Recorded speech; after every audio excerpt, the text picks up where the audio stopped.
नमस्कार, बहुत स्वागत है आपका हमारे इस खास राजनीतिक बुलेटिन आरंभ है प्रचंड में। मैं हूं आपके साथ अमित शर्मा।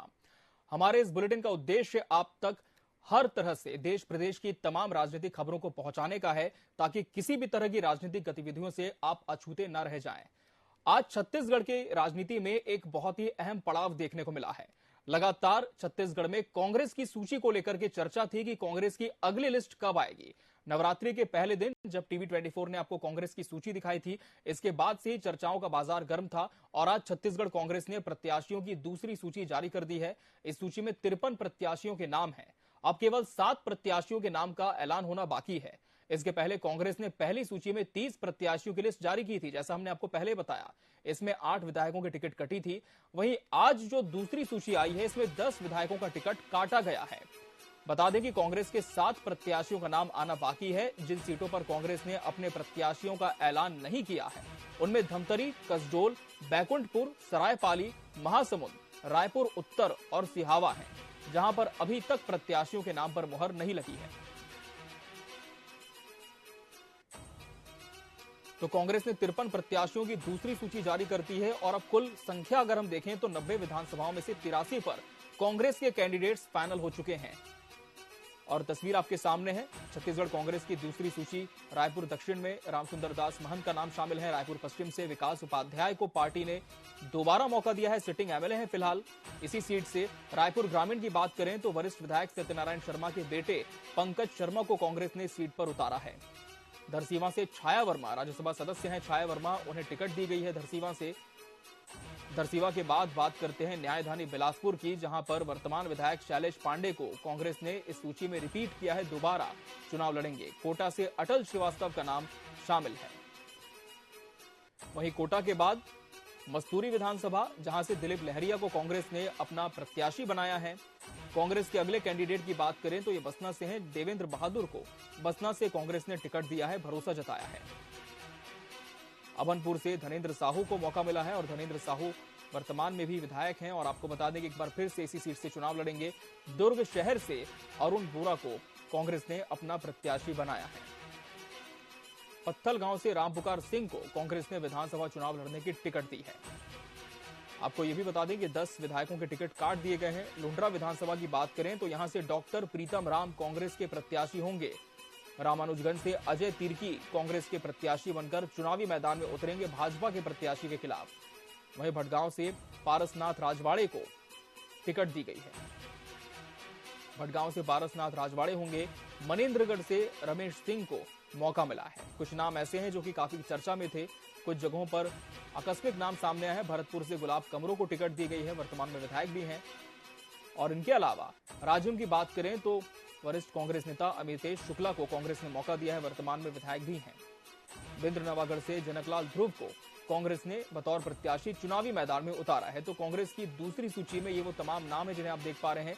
जगदलपुर से इरेक्शन जैन विधायक है, लेकिन उनका टिकट काटते हुए नितिन जायसवाल को टिकट दी गई है। कुरुद विधानसभा क्षेत्र से तरिणी चंद्राकर को मौका मिला है।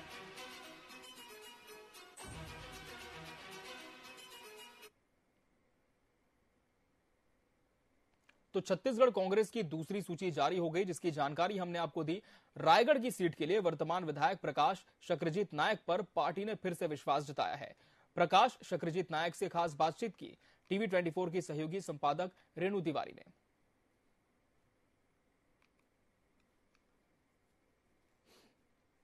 कांग्रेस ने आज अपनी दूसरी लिस्ट में 53 उम्मीदवारों के नाम घोषित किए हैं, जिसमें आज हमारे साथ जो बातचीत कर रहे हैं वो प्रकाश शक्रजीत नायक है, जो रायगढ़ से एक युवा चेहरे के रूप में उभर कर सामने आए हैं। आज हम बात करते हैं प्रकाश जी से। हमारे नेताओं का आभार व्यक्त करता हूँ, बाबा साहब का आभार व्यक्त करता हूँ कि उन्होंने मुझ पर एक बार फिर विश्वास जताया है। और चुनौती की जहाँ तक बात है, चुनौती नहीं है, हमारी योजनाएं, सरकार की योजनाएं काम कर रही हैं और हम इस बार फिर रायगढ़ सीट को कांग्रेस झोली डालेंगे। देखिए, मेरे पिताजी 4 बार विधायक रहे, मंत्री रहे, उनके सामने मेरा कद बोना ही है। और पिता की एक इच्छा होती है कि उनका बेटा आगे बढ़े। आज तो वो इस दुनिया में नहीं है, लेकिन मैं उनके नाम को आगे बढ़ा रहा हूँ और उनके कद को आगे बढ़ा रहा हूँ और उनके कद के समान काम कर रहा हूँ। और मैं चाहता हूँ कि मेरे पिता का नाम मेरे नाम से रोशन हो। देखिए, रायगढ़ एक इंडस्ट्रियल एरिया है औद्योगिक शहर बन चुका है। वहाँ पर जो सबसे बड़ी समस्या है वो प्रदूषण है। उसके लिए मैंने पिछले 5 साल में बहुत काम किया है। वहाँ पर प्रदूषण मापक यंत्र लगाया है और जितनी फैक्ट्री हैं वहाँ पर जो ESP की लगना चाहिए वो लगवाया है। और मेरा पहला प्राथमिकता होगा कि प्रदूषण वहाँ समाप्त हो, और दूसरा प्राथमिकता मेरा है कि वहाँ पर एक रिंग रोड बने जिससे यातायात की सुविधा सुगम हो। देखिए, भाजपा के जो उम्मीदवार हैं OP चौधरी और मैं जो उम्मीदवार हूँ प्रकाश नायक, हम दोनों एक ही जाति चाहते हैं। जाति समीकरण में मैं वहाँ के स्थानीय हूँ, वो बाहरी हैं, तो वहाँ के हमारी जाति के लोग हमारा सहयोग करेंगे, ऐसा मेरा मानना है। तो शक्रजीत नायक बहुत हद तक आश्वस्त हैं कि सहयोग मिलेगा पूरी तरह से विधानसभा क्षेत्र में जनता का। बहरहाल हम बढ़ेंगे आगे और बात करेंगे लोरमी की, जहां आज दिन भर काफी गहमा गहमी रही। जी हां, आरंभ है प्रचंड में। आज हम बात करने जा रहे हैं लोरमी की, जहां असम के मुख्यमंत्री हेमंत बिस्वा शर्मा पहुंचे थे और विजय विश्वास कार्यक्रम यहां पर आयोजित किया गया था, जिसमें उन्होंने शिरकत की। उन्होंने हजारों की संख्या में मौजूद बीजेपी कार्यकर्ताओं को यहां संबोधित किया। इस दौरान भाजपा के प्रदेश अध्यक्ष और लोरमी विधानसभा के बीजेपी प्रत्याशी अरुण साव, लोरमी के वर्तमान विधायक डॉक्टर धर्मजीत सिंह भी मौजूद रहे। सभा को संबोधित करते हुए बिस्वा ने कहा कि मैं 2 बार छत्तीसगढ़ आया हूं और दोनों बार देखा है कि कांग्रेस के दलालों ने शराब का धंधा किया, माल कमाया और जो वादा किया उसे भूल भी गए। साथ ही उन्होंने सीएम भूपेश और मोहम्मद अकबर पर निशाना साधते हुए कुछ ऐसा कहा जिससे सियासी बवाल हो गया है। मैं दोनों बार छत्तीसगढ़ में आया और दोनों बार में देखा पूरा कांग्रेस का दलालों ने दारू का ठेका लिया है, माल कमा रहा है और जो भी वादा किया था वो भी वादा भूल गया है। तो छत्तीसगढ़ में चुनावी रण जोरों पर है। दोनों ही पार्टियां अपने दिग्गज महारथियों को छत्तीसगढ़ बुलाकर जनता को साधने की कोशिश में हैं। इसी बीच भारतीय जनता पार्टी के फायर ब्रांड कहे जाने वाले असम के मुख्यमंत्री हेमंत बिस्वा आज कवर्धा दौरे पर भी रहे, जिसे लेकर मुख्यमंत्री भूपेश बघेल का बयान आया है। उन्होंने तंज कसते हुए कहा कि असम के सीएम हेमंत बिस्वा शर्मा छत्तीसगढ़ आ रहे हैं, अच्छी बात है, लेकिन जिस तरह वो हिंदुत्व की बात करते हैं, पहले मुंडन करवा लें और फिर हिंदू होने की बात करें। इसके साथ ही भूपेश बघेल ने कहा कि आते आते वो हिसाब किताब ले आए असम का, जिसमें जानकारी हो कि उन्होंने सरकारी फंड से क्या किया है। आपको बता दें कि हेमंत बिस्वा शर्मा इसके पहले जब छत्तीसगढ़ आए थे तो उन्होंने मुख्यमंत्री भूपेश बघेल को चुनौती दी थी कि अगर वो हिंदू हैं तो राहुल गांधी और सोनिया गांधी को अयोध्या के मंदिर लेकर जाएं। मुख्यमंत्री ने क्या कुछ कहा है, आपको सुनाते हैं। वो पहले तो मुंडन करा ले, तब वो हिंदू होने की बात करें, है ना। आ रहे हैं तो फिर अपना हिसाब किताब भी ले आए असम का। हाँ, कितना सरकारी फंड से क्या क्या हुआ वो भी हिसाब किताब लेकर आ जाए। विधानसभा चुनाव के मद्देनजर कांकेर की 3 विधानसभा सीट के प्रत्याशियों ने मुख्यमंत्री के नेतृत्व में अपना नामांकन दाखिल किया है। इस दौरान मुख्यमंत्री भूपेश बघेल, विधानसभा अध्यक्ष चरणदास महंत, प्रदेश अध्यक्ष दीपक बैज इस ऐतिहासिक क्षण के गवाह बने। मुख्यमंत्री ने कहा कि पहले भी क्षेत्र की जनता ने जिले की 3 विधानसभा सीट से पार्टी को जीत दिलाई थी, इस बार भी जनता का आशीर्वाद मिलेगा, ऐसी उम्मीद है। अंतागढ़ विधायक अनूप नाग के निर्दलीय चुनाव लड़ने नामांकन लेने पहुंचने के सवाल पर कहा कि उन्हें मना लिया जाएगा, पार्टी से बगावत नहीं करेंगे। वहीं चुनावी घोषणा पत्र जारी करने के सवाल में चुटकी लेते हुए कहा कि भारतीय जनता पार्टी उल्टा लटकाने के अलावा कोई बात नहीं कह रही है। नाम ले लेना अलग बात है, धरना दूसरी बात है और लड़ना तीसरी बात है। शिशुपाल सूर्य जी को है सभा संबोधित किए, ये जो स्पोर्ट्समैन स्पिरिट जो कहते हैं वो दिखाई दिया है। अनूप नाग से भी मेरी बात हुई है, मुझे पूरा विश्वास है कि हम लोग बाहर नहीं जाएंगे। छत्तीसगढ़ में टिकट वितरण को लेकर कांग्रेस भाजपा में बयानबाजी का दौर जारी है। इस बीच मुख्यमंत्री भूपेश बघेल के बयान टिकट वितरण में रमन सिंह की चल रही है, इसी बयान पर रमन सिंह ने पलटवार किया है और कहा है कि सीएम भूपेश को डॉक्टर रमन सिंह के अलावा कुछ दिखता ही नहीं है।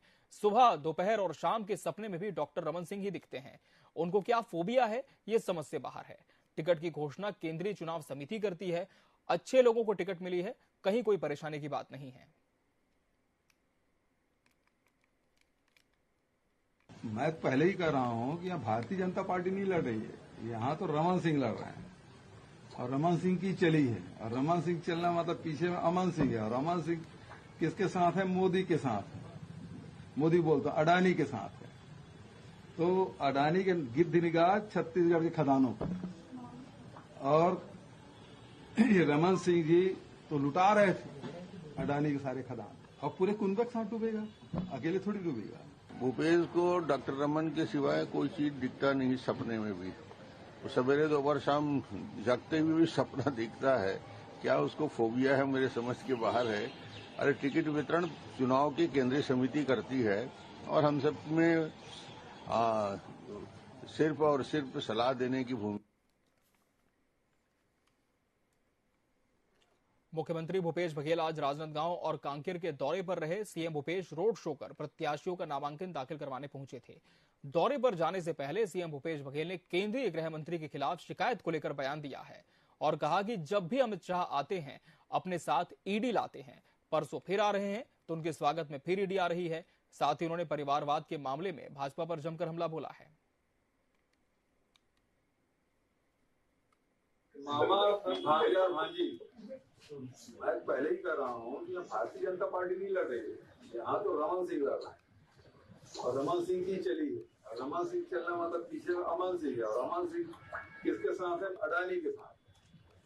तो अडानी के गिद्ध निगाह छत्तीसगढ़ की खदानों, और ये रमन सिंह जी तो लुटा रहे अडानी के सारे खदान। भाजपा के केंद्रीय चुनाव मीडिया संयोजक सिद्धार्थ नाथ सिंह ने रायपुर में प्रेस वार्ता लेकर भूपेश सरकार पर अपने ही राजस्व में डाका डालने से लेकर शराब घोटाले के गंभीर आरोप लगाए। कांग्रेस ने भी पलटवार करते हुए कहा कि भाजपा ईडी और आईटी के जरिए चुनाव लड़ती है। देखिए खास रिपोर्ट।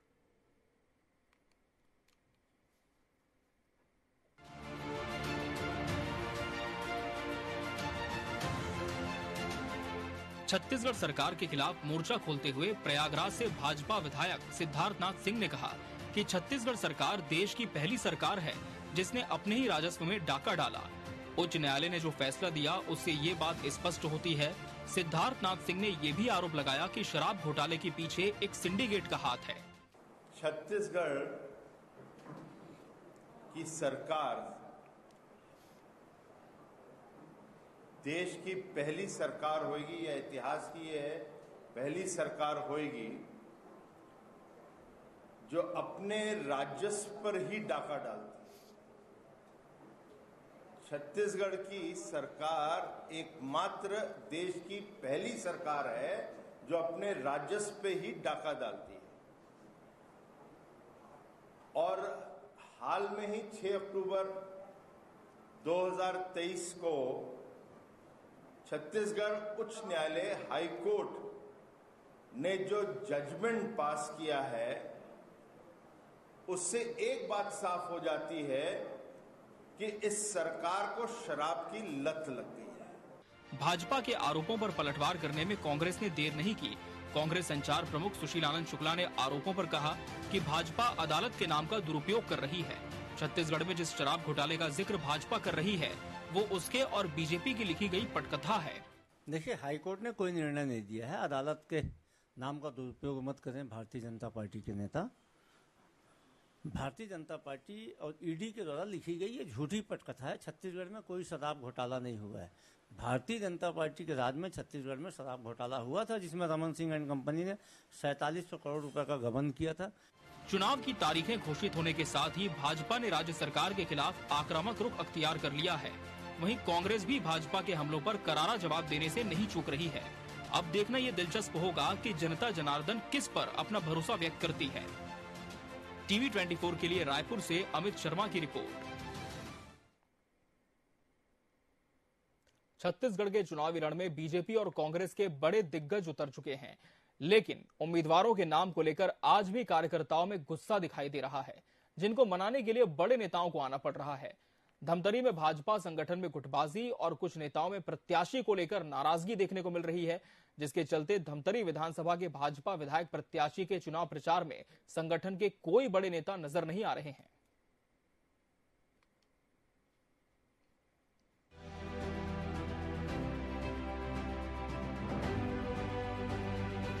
भाजपा की गुटबाजी को लेकर चर्चा है कि बैठक में क्षेत्रीय संगठन महामंत्री अजय जामवाल ने सभी भाजपा के पदाधिकारियों को पूरी ईमानदारी से भाजपा प्रत्याशी के लिए काम कर जीत दिलाने के लिए कहा है। इसके साथ ही चुनाव में मजबूती से कैसे लड़ा जाए और हमारी भारी बहुमत से जीत हो, इसको लेकर बैठक में विचार विमर्श किया गया है।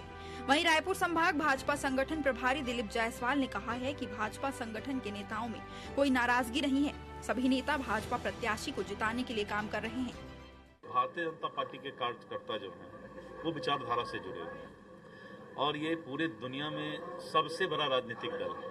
तो इतना बड़ा परिवार में बहुत सारी चीज होते रहता है, लेकिन हम विचारधारा के लोग कभी भी नाराज नहीं रहते हैं। सभी लोग नजर आएंगे।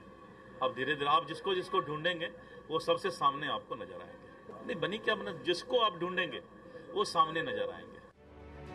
वहीं कांग्रेस पार्टी का कहना है कि रंजना साहू विधायक रहते हुए शहर में एक काम नहीं कर पाई।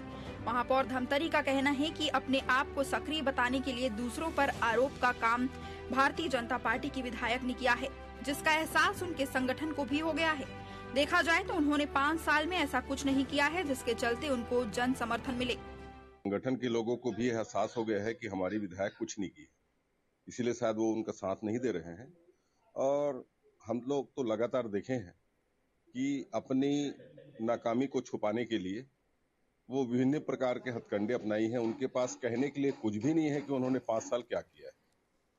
अपनी नाकामी को छुपाने के लिए दूसरे के ऊपर आरोप लगा के अपने आप को सक्रिय बताने का प्रयास 5 साल तक करती रही है। इसलिए आज लोगों के साथ उनके साथ में नहीं है।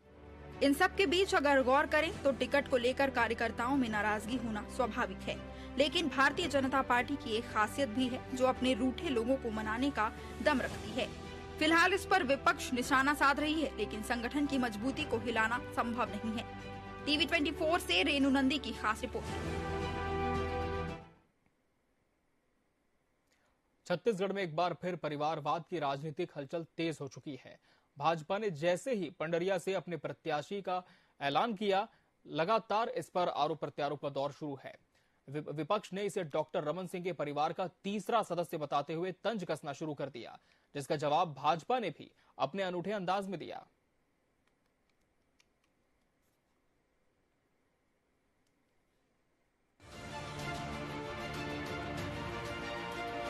छत्तीसगढ़ में चुनावी सरगर्मियों के बीच परिवारवाद का मुद्दा गर्मा गया है। जैसे ही पंडरिया से भावना बोहरा को भाजपा उम्मीदवार घोषित किया गया तो परिवारवाद पर सियासी जंग तेज हो गई। मुख्यमंत्री ने मौका नहीं चूकते हुए सीधा हमला डॉक्टर रमन सिंह पर किया। मुख्यमंत्री ने भाजपा पर परिवारवाद का आरोप लगाते हुए विक्रांत और भावना को टिकट देने पर परिवारवाद का उदाहरण बताया। बिल्कुल सही बात है। यहाँ तो बगल में मामा भांजा लड़ रहे हैं। हाँ, रमन सिंह और उसके बाद विक्रांत सिंह, भांजी भी नंबर है। मामा भांजा और भांजी। मैं पहले ही कह रहा हूँ कि यहाँ भारतीय जनता पार्टी नहीं लड़ रही है, यहाँ तो रमन सिंह लड़ रहे हैं और रमन सिंह की चली है। और रमन सिंह चलना मतलब पीछे में अमन सिंह है, और अमन सिंह किसके साथ है? अडानी के साथ है। तो अडानी के गिद्ध निगाह छत्तीसगढ़ की खदानों पे। वहीं भारतीय जनता पार्टी रमन सिंह के परिवारवाद के आरोपों को सिरे से खारिज कर रही है। भाजपा मीडिया विभाग के केंद्रीय संयोजक सिद्धार्थ नाथ सिंह का कहना है कि ब्लड रिलेशन को परिवारवाद कहा जाता है। अगर भूपेश बघेल को समझ आता है तो जरूर बहस करे। ऐसा है, शायद इनको परिवारवाद समझ ही नहीं है। जो एटीएम जहां पहुंचा रहे थे ना, एटीएम बन के, वो है परिवारवाद। भाषा वो है परिवारवाद की। परिवार उसको कहते हैं जिसका जिक्र करते हैं अखिलेश जी हैं, मुलायम सिंह के बेटे, वो परिवारवाद। ये इस तरह के विषय, या लालू जी हैं, वो परिवार, तेलंगाना में जो है वो परिवारवाद है, डीएमके है वो परिवारवाद है। तो इसको परिवारवाद कहते हैं। तो उस पे भूपेश जी को समझ आता हो तो जरूर उस पे बात करेंगे। अब तक कांग्रेस इस तरह के आरोपों से घिरती आई है, लेकिन छत्तीसगढ़ में भाजपा को टिकट वितरण में परिवारवाद को नया सियासी रूप में जन्म दे दिया है, जिससे परिवारवाद की राजनीति चर्चा में है। टीवी 24 के लिए रेणु नंदी की खास रिपोर्ट।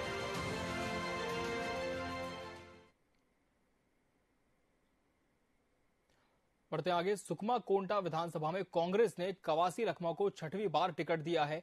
कांग्रेस के प्रत्याशी कवासी लखमा ने नामांकन फॉर्म भर लिया है। आपको बता दें कि लखमा 5 बार कोंटा से विधायक रह चुके हैं।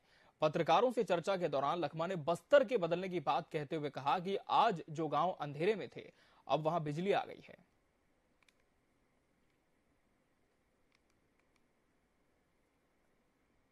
कि आज मेरे को 6वां बार टिकट दी है। सोनिया गांधी जी को, राहुल गांधी जी को, प्रियंका गांधी जी को, राष्ट्रीय अध्यक्ष खड़गे जी को, हमारा प्रदेश के लोकप्रिय नेता मुख्यमंत्री को बधाई देता हूं। उसके साथ हमारा कोंटा विधानसभा के हर एक वर्ग को, चाहे आदिवासी हो, व्यापारी हो, चाहे कर्मचारी हो, अधिकारी हो, चाहे किसान हो, हमेशा किसान के साथ खड़े रहे। उनके दुख सुख जो सुन रहा था, इस समय भी यहाँ के लोग आशीर्वाद देंगे। मैं उनको मतदाता भाई लोगों को 5 बार मेरे को चुनाव जितवाया, 6वां बार जितवाएंगे।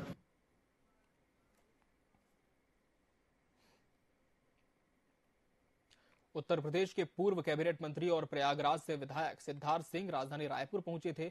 इस दौरान उन्होंने पत्रकारों से चर्चा करते हुए प्रदेश सरकार पर कई गंभीर आरोप लगाए। सिद्धार्थ सिंह ने कहा कि छत्तीसगढ़ सरकार देश की पहली सरकार है जिसने अपने ही राजस्व में डाका डाला। उच्च न्यायालय ने जो फैसला दिया उससे ये बात स्पष्ट होती है। सिद्धार्थ सिंह ने प्रदेश में हुए शराब घोटाले पर भी सरकार को जमकर घेरा और कहा कि इस पूरे घोटाले के पीछे एक सिंडिकेट का हाथ है जो 10% कट के साथ काम कर रहा था। प्रयागराज विधायक ने अब भी प्रदेश में डुप्लीकेट होलोग्राम से शराब बिकने का आरोप लगाया है।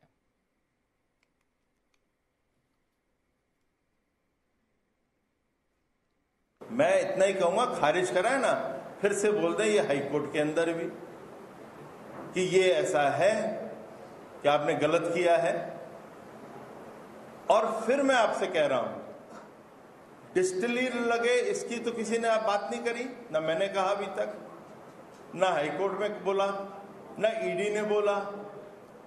ये जो आपके लोग बना रहे हैं जिससे आपने लूट मचाई यहां पर, और किस तरह से लूट मचाई, part A, part B, part C, और फॉरेन लिकर के लाइसेंस देने पे जो आपने 10% का कट लिया, उसकी बात हो रही है। ये 2000 करोड़ की बात हो रही है। डिस्टिलरी लगे या ना लगे इसका तो विषय ही नहीं है।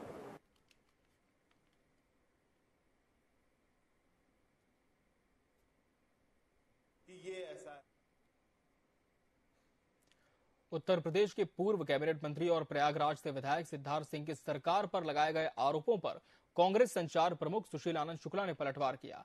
सुशील आनंद शुक्ला के मुताबिक भाजपा अदालत के नाम का दुरुपयोग कर रही है। छत्तीसगढ़ में जिस शराब घोटाले का जिक्र भाजपा कर रही है वो उसके और ईडी की लिखी गई पटकथा है।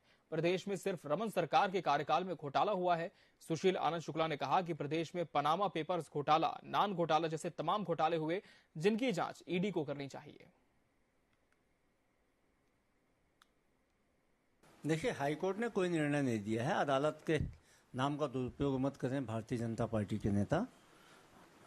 भारतीय जनता पार्टी और ईडी के द्वारा लिखी गई ये झूठी पटकथा है। छत्तीसगढ़ में कोई शराब घोटाला नहीं हुआ है। भारतीय जनता पार्टी के राज में छत्तीसगढ़ में शराब घोटाला हुआ था जिसमें रमन सिंह एंड कंपनी ने 4700 करोड़ रुपए का गबन किया था। वैसे ही शराब नीति परिवर्तित किया था जैसे कि शराब नीति आम आदमी पार्टी ने दिल्ली में किया है। आम आदमी पार्टी के उप मुख्यमंत्री और सांसद जेल में है। रमन सिंह खुल्ला क्यों घूम रहे हैं, उनको भी जेल के सलाखों के पीछे डालना चाहिए।